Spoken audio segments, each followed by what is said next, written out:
Oke, Bismillahirrahmanirrahim. Assalamualaikum warahmatullahi wabarakatuh. Waalaikumsalam warahmatullahi wabarakatuh. Oke, Teh Putri, kita sekarang akan membahas mengenai dashboard ya. Baik, Pak. Dashboard di aplikasi Maslam. Oke, itu bisa diakses di menu DKM, dashboard, dashboard keuangan dan visual.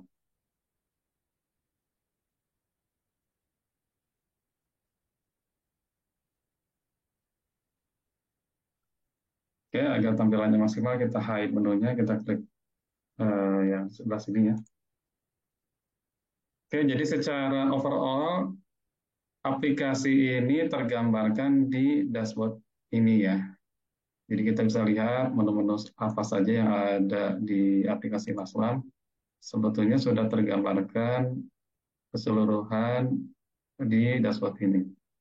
Kalau kita scroll ke bawah, di sini ada grafiknya. Oke, kita bahas yang tadi paling atas.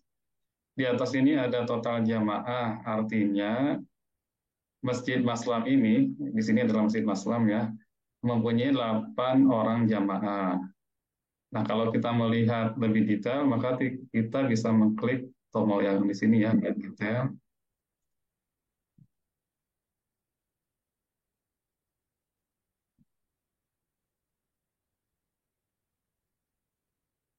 Oke, di sini sudah muncul jamaahnya terdiri dari siapa aja. Kita bisa scroll ke kanan untuk mengetahui siapa aja daftar orangnya. Oke, jadi namanya siapa, eh, nomor HP-nya, alamat emailnya. Ini tentu saja data simulasi ya. Jenis kelamin, tempat lahir, tanggal lahir, status rumah, tahun domisili, golongan darah, pekerjaan, nama perusahaan, jenis usaha, keahlian, penghasilan, status baca Al-Qur'annya bagaimana, apakah sudah naik haji atau belum, dia warga sekitar atau bukan, dan seterusnya. Oke, jadi datanya sangat lengkap sekali ya. Tentu saja kelengkapan dari data ini kita serahkan ke masing-masing masjid, karena ada masjid yang dia mau mencatat secara detail, ada juga masjid yang memang datanya hanya data global saja, misalkan hanya nama, nomor HP, jenis kelamin, alamat rumah. Oke, itu laporan jamaah. Boleh bertanya, Pak Sis? Ya, Ya, jika nanti ada perubahan nih di data jamaahnya, apakah nanti sistemnya tim DKM itu harus melakukan update data by system atau jamaahnya sendiri bisa melakukan update via aplikasi mobile? oke. Jadi ada dua cara memang untuk mengupdate data jamaah. Yang pertama, secara mandiri, jamaah tersebut bisa menggunakan aplikasi mobile yang insya Allah nanti kami rilis di tahun depan gitu ya. Nah, sehingga jemaah tersebut itu bisa mengedit profilnya dia secara langsung. Eh, Dan apabila jemaah tersebut merasa keberatan atas datanya, maka dia bisa tidak mengisinya. Contoh yang tadi, di sini alamat rumah, kalau misalkan dia keberatan, maka dia bisa mengosongkan. Lalu misalkan eh, pekerjaannya di mana juga dia bisa mengosongkan. Dan hampir semua kolom itu boleh dikosongkan, terutama data yang sangat kita butuhkan yaitu nama, nomor HP, dan email. Tapi selain itu, sebetulnya jamaah bisa merubah secara mandiri untuk dikosongkan. Nah, tetapi tentu saja kita harus memahami bahwa tidak semua jamaah itu mempunyai handphone atau mempunyai smartphone ya. Nah, sehingga data tersebut bisa diinputkan langsung oleh user DKM. Begitu, Dapat. Baik, Pak Sis. Terima kasih. Oke, untuk input data jamaah sendiri nanti kita akan bahas di sesi yang lainnya. Kita sekarang fokus di mengenai dashboard keuangan dan visual. Oke, untuk melihat total donatur, nanti kita klik di sini. Siapa aja sih total donatur atas Masjid Maslam ini?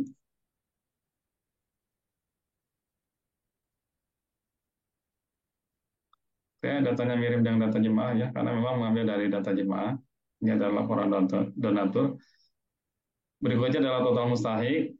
siapa orang yang terdaftar sebagai mustahik di Masjid Mas Islam ini. Kita bisa klik lihat detail lagi.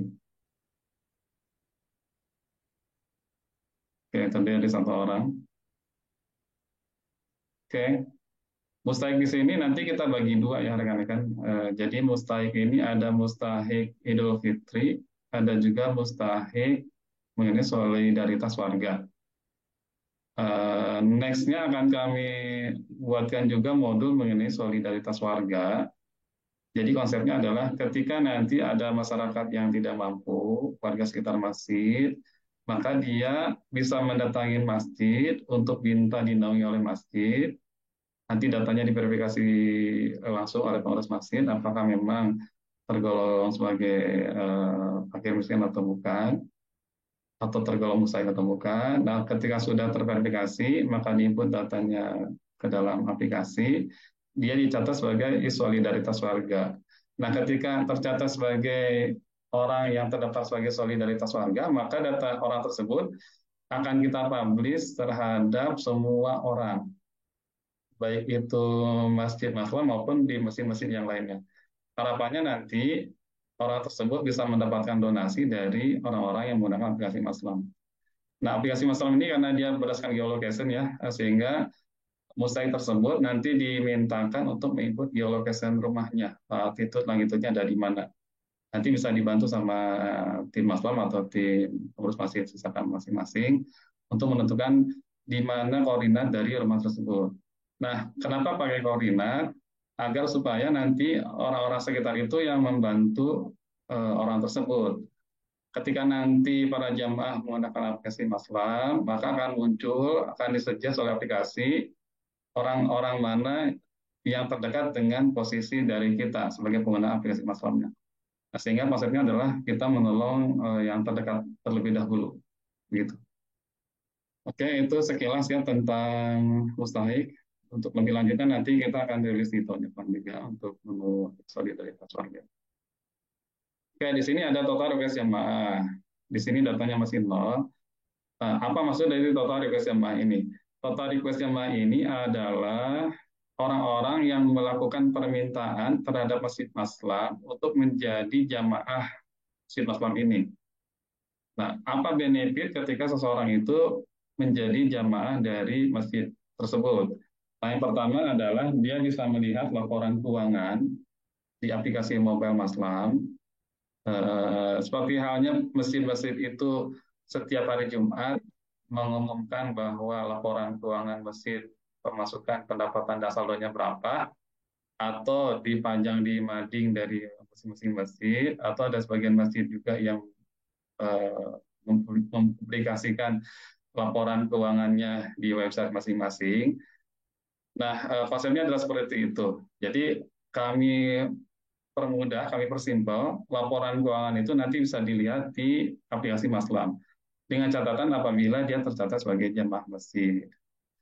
Oke, lalu keuntungan yang kedua adalah ketika nanti terdapat sebuah event atau kegiatan, contoh sholat Jumat, kajian Ahad, lalu kajian muslimah, kajian parenting, dan sebagainya, maka sistem akan memberikan notifikasi terhadap orang tersebut yang terdaftar sebagai jamaah masjid.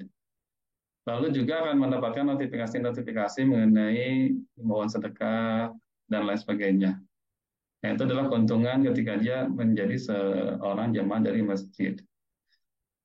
Oke, sampai sini ada yang mau ditanyakan ya, Bu? Pasti tadi di request jamaah, berarti kan total request jamaah itu akan terisi angkanya jika ada yang menunggu approval begitu ya, menunggu Betul, verifikasi dari DKM. betul, betul. Ya, baik Pak Sis. Terima kasih. Oke, request yang jamaah sendiri nanti diakses di aplikasi mobile ya. Bisa dilakukan di aplikasi mobile. Oke, Baik, berikutnya ada total kasbah. Jadi kita bisa mengetahui secara langsung berapa nilai kekayaan dari masjid ini, yaitu contohnya 271 juta sekian rupiah. Nah, nanti kita bisa lihat detailnya di sini. Kita klik lihat detail. Nanti akan masuk ke page laporan keuangan. Nah, di sini jelaskan total kas banknya 271, di kasnya ada 142 juta, di total banknya ada 129. Di sini kita jelaskan dalam bentuk grid, kas bendahara, dan BCA syariah. Ini datanya sederhana ya, sebetulnya kalau di masjid yang lebih kompleks itu banyak bank sampai BCA syariah, lalu baris ketiganya ada BSI, baris keempatnya mungkin nanti ada DMB syariah, kasnya pun ada kas bendahara, ada kas bidang pelayanan umat, ada kas majelis taklim, dan lain sebagainya. Jadi akan sangat banyak sekali. Kalau kita klik di sini itu untuk memfilter. Misalkan saya klik di sini, nah maka yang muncul di sini adalah kasnya saja. Kalau saya klik di sini, maka yang muncul adalah banknya saja. Kalau kita klik yang di sini, maka muncul dua-duanya. Nah, itu fungsinya ya, lihat detail yang ada di sini. Jadi untuk memfilter yang data yang ada di grid. Nah, di sini data berikutnya adalah detail saldo. Kita retrieve untuk munculkan datanya. Nah, di sini dikasih eh, detail dari kas dan bank tersebut. Jadi di BCA Syariah terdapat info project untuk pembangunan menara masjid senilai 97 juta. Lalu ada info perusahaan masjid 3 juta, ada fidyah 300.000, ada wakaf untuk pembangunan menara masjid ada 10 juta, dan seterusnya. Jadi di detail saldo ini memang kita tampilkan data kas bank itu peruntukan dari kategori di swapnya apa saja, bentuk di swapnya apa saja, dan nilainya berapa. Dan yang harus dipahami bahwa karena ini adalah masjid, maka kekayaan masjid itu bukan hanya bentuknya uang. Maka di sini ada kolom bentuk dari G-Swap ya. Karena nanti di sini bisa uang, bisa juga beras, bisa juga Al-Quran atau peralatan sholat. Contoh kalau di sini kan wakafnya uang untuk pembangunan bangunan masjid, tetapi wakaf itu kan bukan hanya dalam bentuk uang, bisa juga dalam bentuk Al-Quran misalkan, atau juga misalkan dalam bentuk peralatan sholat atau perlengkapan sholat, yang mana nanti harus didistribusikan kembali ke yang seharusnya. Nah, maka nanti akan tertera di sini bentuknya bisa Al-Quran, bisa perlengkapan sholat, bisa beras, dan yang lainnya. Itu yang harus dipahami. Lalu kita masuk ke tahap ketiga, ringkasan laporan keuangan. Oke, kita contoh masuk ke bulan 9, kita retrieve. Oke, nah di sini kita menampilkan ringkasan laporan keuangan ya. Saldo awalnya berapa, lalu laporan, lalu ada pendapatan, pendapatannya dari penerimaan siswa, penerimaan siswanya ada dari infak kenceleng, infak warga, infak jembatan, infak pasar kaget. Lalu ada komponen biaya, biayanya dari pengeluaran operasional, yaitu gaji insentif, tagihan, konsumsi, perawatan, perbaikan masjid, peralatan dan perlengkapan, biaya lainnya. Lalu saldo akhirnya berapa? Gitu. Nah, ini ringkasan laporan keuangan. Jenis laporannya bisa bulanan, jadi ini bulan 9, atau bisa juga mingguan, karena yang kita pahami bahwa di masjid laporannya pun itu biasanya ada laporan mingguan. Nah, mingguan di sini adalah periodenya dari Jumat ke Kamis. Contoh ya, ini mingguan, bulan 9. Nah, di sini adalah periodenya dari Jumat ke Kamis. Contoh week 1, 01 bulan 9 kita lihat ya. 01 bulan 9, 01, nah ini tanggal 1, 01 bulan 9. Betul, dari Jumat ke Kamis, dari tanggal 1 ke tanggal 7. Nah, seperti itu. Nah, ini udah di-set otomatis oleh aplikasinya. Jadi tidak perlu lagi masing-masing masjid mendeskripsikan minggu 1, minggu 2, minggu berapa, tanggal berapa saja. Sudah diatur oleh sistem. Oke, contoh kita mulai week kedua, kalau kita retrieve, ya ini datanya. Oke, jadi bisa bulanan, bisa mingguan, lalu juga bisa mau lebih detail lagi, misalkan terhadap proyek tertentu. Ya, ini contoh kita ada, bulan berapa ya yang ada ya? Contoh bulanan 9, 10. Nah, ini contohnya ada ya. Jadi bulan 10 ada uang masuk untuk proyek bangunan malam masjid wakaf 10 juta. Oke, selain dari limit, limit per project, kita juga bisa filter berdasarkan kas bank tertentu.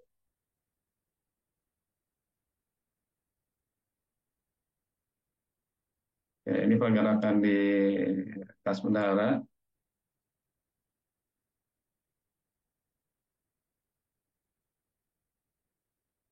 Oke, di biasanya tidak ada pergerakan di bulan 9. Oke, begitu ini ringkasan laporan keuangan. Berikutnya adalah alur kas.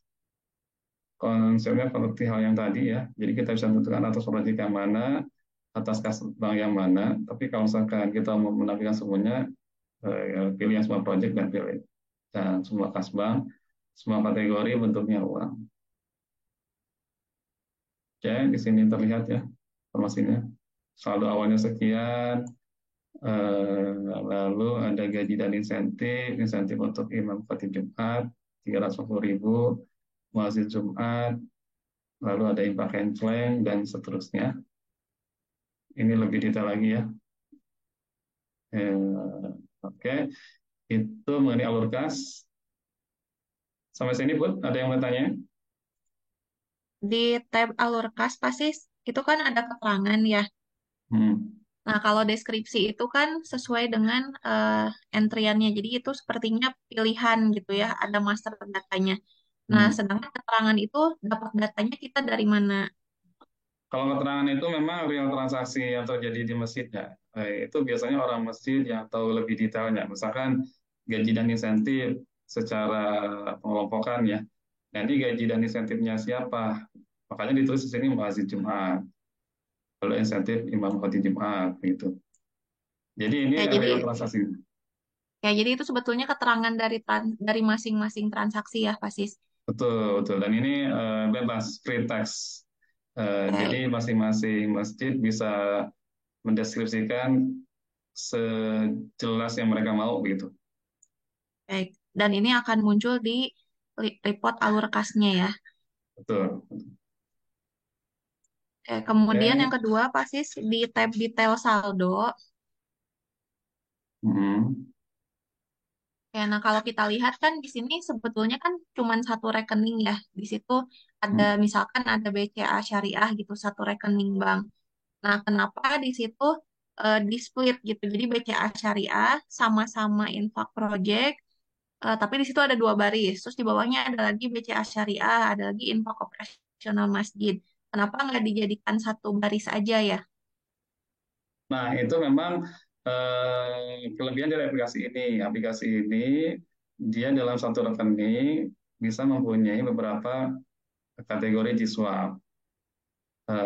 Ada memang masih itu yang dia membuat satu rekening untuk satu kategori Jiswap, misalkan satu rekening untuk infra project, rekening yang satu lagi untuk wakaf, rekening yang lain untuk fidyah. Nah, sebetulnya itu bisa kita solusikan dengan cukup satu project, cukup satu bank saja atau satu kas. Nanti sistem yang akan men-split dia kategori di swapnya apa. Apakah dia impact project, apakah dia impact opsional masif, apa dia fidyah. Karena nanti pada waktu terjadi pengeluaran operasional masjid atau pada waktu distribusi di swap, maka harus memilih juga dia dari kategori G-swap yang mana. Ketika misalkan nanti terjadi pengeluaran operasional untuk pembangunan masjid, nah maka dia harus mengambil dari impact project. Project yang mana? Project pembangunan menara masjid. Begitu deh, Pak. Ya, baik. Jadi sepertinya itu tuh justru membantu ketika kami gitu ya sebagai DKM itu ingin tahu sebetulnya di rekening BCA Syariah itu ada uang sekian tuh alokasinya untuk apa saja gitu ya. Betul, betul, betul, betul. Jadi jumlah rekening sebetulnya tidak perlu banyak sih sebetulnya. Karena dari report ini sebetulnya sudah bisa kita lihat juga ya secara detail. Jadi per alokasi kategori siswafnya itu berapa tuh masing-masing walaupun dia ditampung di rekening atau di kas yang sama ya Pak. Ya, betul. Ya Oke, Pak. kita lanjut ke pembahasan berikutnya. Balik lagi ke dashboard. Nah, total kas bank tadi sudah kita bahas ya. Di sini ada total hutang. Kita klik. Eh, Nah, sebelum kita klik, apakah masjid punya hutang? Iya, tentu saja sebagian masjid itu punya hutang. Contoh untuk pembelian ambulans dengan cara mengangsur, gitu ya. Lalu juga misalkan ada hutang ketika terjadi pembelian inventory atau pembelian aset. dan lain sebagainya. Jadi utang itu sebetulnya di masjid itu ada. Kayak kita lihat detailnya.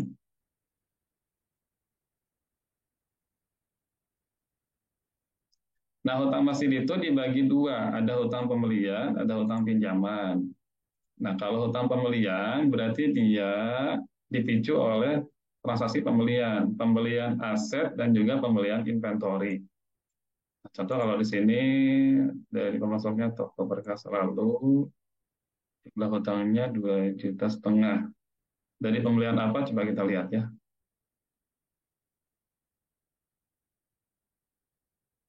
Aset, transaksi, pembelian aset. Kita lihat dulu.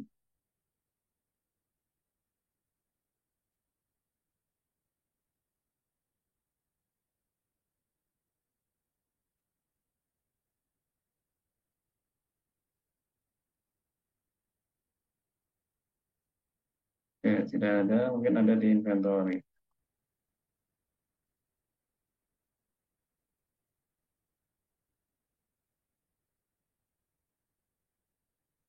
Nah, ini toko berkas lalu. Oh, dia membeli padung katanya. 25 piece. Harga padungnya 100.000 per satunya, jadi 2,5 juta. Dan dia beli dengan cara kredit atau tempo, yaitu temponya 7 hari. Oke, makanya di sini masuk ke laporan hutang, tanggal pembelian tanggal 11 bulan 10, jumlah hutang sekian, tanggal jatuh tempo, tanggal 18 bulan 10. Berarti sudah jatuh tempo ya, karena sekarang di tanggal 13 bulan 11. Oke, itu ini dipicu oleh pembelian, baik itu pembelian aset maupun pembelian inventory. Nah, lalu juga ada hutang pinjaman. Nah, hutang pinjaman itu adalah pinjaman masjid ke kreditur. Kreditur di sini baik itu personal ataupun lembaga, misalkan BMT, BMM, atau BPR Syariah, atau Bank Syariah. Misalkan ketika nanti terjadi pembangunan masjid, lalu uangnya tidak mencukupi, tetapi pembangunan masjid itu harus terus-menerus jalan, nah sehingga masjid meminjam ke kreditur. Nah, kreditur itu yang tadi yang bisa perseorangan atau bisa lembaga. Oke, nah jadi masuk ke hutang pinjaman. Oke, untuk detail dari pembahasan hutang pinjaman dan hutang pembelian, nanti kita bahas di sesi yang lainnya. Kita bahas dulu ke dashboard. Ya, itu total hutang. Lalu kita lihat total aset masjid, kita klik lihat detailnya. Oke, di sini adalah laporan aset, tanggal pembeliannya tanggal berapa, kategori asetnya apa, ada inventaris masjid, inventaris ada kendaraan, ada tanah, lalu ini kode asetnya.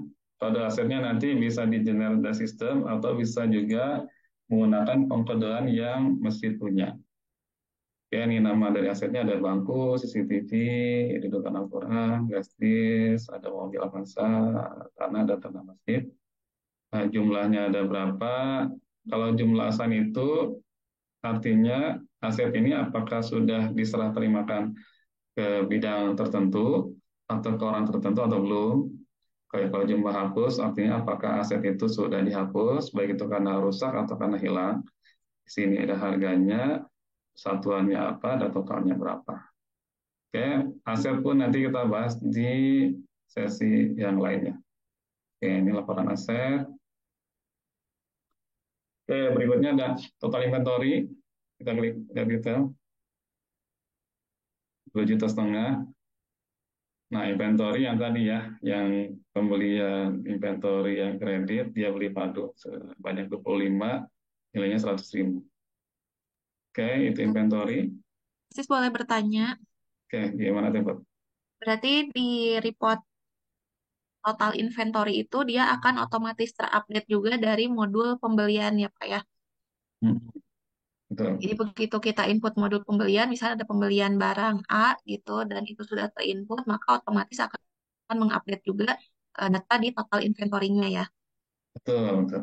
Begitupun yang aset ya, ketika nanti terjadi transaksi pembelian aset, maka akan mengupdate modul aset secara otomatis, menambah jumlah asetnya secara langsung. Baik Pak. Oke, berikutnya ke total pemasukan. Nah, total pemasukan di sini 406 juta sekian dari mana? Yaitu dari range yang ini, rekan-rekan ya. Dari tanggal awal ini, 13.05 sampai ini. Ini adalah periode default dari aplikasi, 6 bulan. Nah, selama 6 bulan, total pemasukannya 406 juta rupiah sekian. Lalu total pengeluaran 165 juta sekian. Itu pun sama ya dari range yang ini. Ya, jadi kalau yang total jamaah, total mustahil, total kasbah, total aset masjid, dan lain sebagainya, itu tidak mengikat ke periode ini, tapi kalau total pemasukan, total pengeluaran, dia terikat oleh periode yang di atas ini.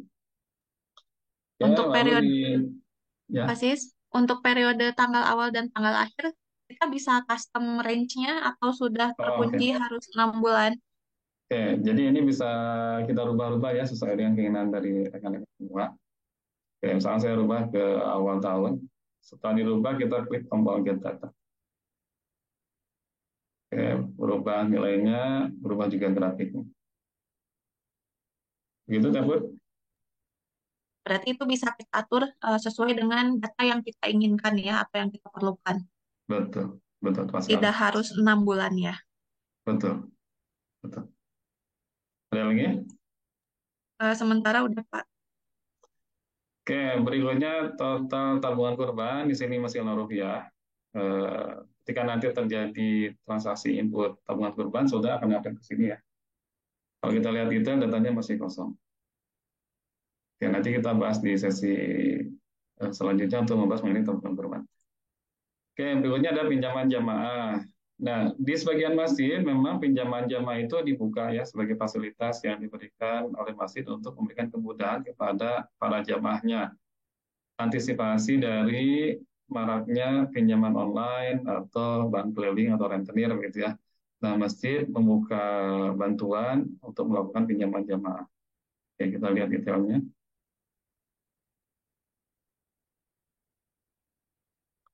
Oke, di sini contohnya ada satu orang yang pinjam untuk kategori pinjamannya pendidikan, nama warganya adalah Dita Ramadhani, jumlah pinjamnya 500.000, sudah dibayar 500.000, sisa pinjamannya 4,5 juta, keterangannya adalah biaya pendidikan untuk masuk SMP. Oke, itu pinjaman jamaah. Oke, berikutnya adalah terkait dengan grafik ya, kalau di atas tadi hanya berupa angka-angka, tapi kalau di bawah dalam berbentuk grafik agar lebih enak untuk dilihat lagi. Contoh di sini adalah pemasukan dan pengeluaran. Tadi range-nya yang kita setting adalah dari tanggal 1 bulan 1 ya, Januari 2023. Maka range-nya pun di sini sama dari Januari 2023 juga. Jadi di sini dikasih keterangan bahwa pemasukan 26, lalu ada pengeluaran 32 juta. Jadi lebih besar pengeluaran di bulan Januari dibanding pemasukan. Lalu masuk ke Februari itu lebih baik ya. Februari pemasukan lebih besar daripada pengeluaran. Lalu juga Maret, April, Mei dan seterusnya. Oke, itu ya cara bacanya ya. Jadi yang warna ungu adalah pengeluaran, yang warna hijau adalah pemasukan. Oke, grafik yang kedua adalah mengenai kategori Jiswa. Nah, dari uang yang masuk dari periode awal tahun sampai tanggal hari ini, di sini yang paling besar kalau kita lihat dari grafik donat ini atau grafik pie ini adalah infak operasional masjid ya. Ada 307 juta. Jadi untuk mengetahui nilai pastinya rekan-rekan tinggal disorot aja kursornya arahin ke sini. Nah, ini langsung terlihat ya berapa nilai aslinya. Kalau di sini kan secara singkat aja ya, 3.750K itu. Artinya 43 juta 750 rupiah. Oke, ini adalah vidya, ini adalah wakaf, ini adalah infak project. Soalnya kita bisa cek juga ya, misalkan di sini saya mau lihatnya selain dari infak usaha masjid, nah, tinggal dicek aja. Atau kalau mau dimunculin, dan tinggal diklik lagi. Oke, itu adalah kategori siswa. Di sini adalah top 5 donatur. Jadi mesin juga bisa mengetahui ketika terjadi pemasukan siswa, itu paling besar dominasinya dari siapa saja. Contoh kalau di sini dari jemaah masjid. Nah, jemaah masjid di sini ini biasanya dari kenceleng-kenceleng yang tidak mungkin kita mengetahui namanya siapa. Karena namanya canceling pasti kan akumulasi dari banyak orang ya. Nah, kita catatnya adalah namanya jemaah masjid. Ini nilainya besar ya 206 juta. Lalu ada nama personal Indah, Rifai, Novi, dan Jejen. Oke, data ini hanya muncul di aplikasi web, tapi kalau di aplikasi mobile sebetulnya bisa kita hide ya, misalkan namanya saya tidak mau namanya tertera nama orang langsung, karena biasanya eh, permintaan dari jemaah tolong tulis nama saya misalkan sebagai hamba Allah gitu ya. Nah itu nanti kita bisa munculkan di aplikasi mobile, aplikasi yang dipakai untuk jemaah. Jadi bukan namanya langsung, tapi nama yang lain, misalkan hamba Allah atau lain sebagainya. Nah tentu saja itu sesuai dengan permintaan dari masing-masing jamaah ya, karena ada juga jamaah yang dia tidak keberatan kalau namanya muncul langsung. Ya di sini Kasbang detailnya, walaupun tadi bisa kita lihat di sini ya total Kasbang. Tapi kalau misalkan tidak mau ngeklik detail di sini, saya pinginnya langsung aja lihat langsung di menu ini bisa juga Kasbangnya ada berapa nilainya. Lalu di sini ada top 5 pengeluaran, ya, pengeluaran yang terbesar dari gaji dan insentif, lalu ada biaya lainnya, ada tagihan, pengembalian pinjaman masjid, ada konsumsi. Itu top 5 pengeluaran. Oke, ada top 5 pemasukan, top 5 pemasukan dari infak warga, pinjaman masjid, zakat mal, infak yang sering, infak jumatan. Ini apa bedanya dengan yang di swap ini? Kalau ini by kategori, misalkan by kategorinya adalah infak urusan masjid. Tapi infak urusan masjid kan sebetulnya banyak banyak turunannya. Jadi turunannya bisa dari infak kenceleng, dari infak Jumat, atau dari infak warga. Nah, kalau top 5 pemasukan dia lebih detail lagi dari pos yang mana sebetulnya. Oke, sampai situ. Ada yang mau ditanyakan, Tenggut? Ya, di chart itu Pak di sebelah kiri ya, misal di top 5 pemasukan. Nah, sebelah kiri itu kan ada panel 300M, 200M, 100M. Itu tuh million ya, maksudnya juta ya berarti. Ya, juta. Bukan miliar ya. Bukan, karena kita memang bahasa Inggris, jadi ini 300 million. Kalau bahasa Indonesia berarti 300 juta. Baik Pak. Oke, ininya muncul ya sesuai dari eh, datanya. Kalau datanya 200 juta, berarti kan topnya 300 juta. Ini otomatis terbuat sendiri sih dari aplikasi. Pak. Oke, sudah clear ya, Tembur? Insya Allah. Oke, jadi begitu ya rekan-rekan semua. Jadi hari ini kita bahas mengenai dashboard keuangan. Mudah-mudahan dengan penjelasan ini memudahkan rekan-rekan dalam membaca report dashboard ini. Oke, terima kasih atas perhatiannya. Kita cukupkan saja. Assalamualaikum warahmatullahi wabarakatuh. Waalaikumsalam warahmatullahi wabarakatuh.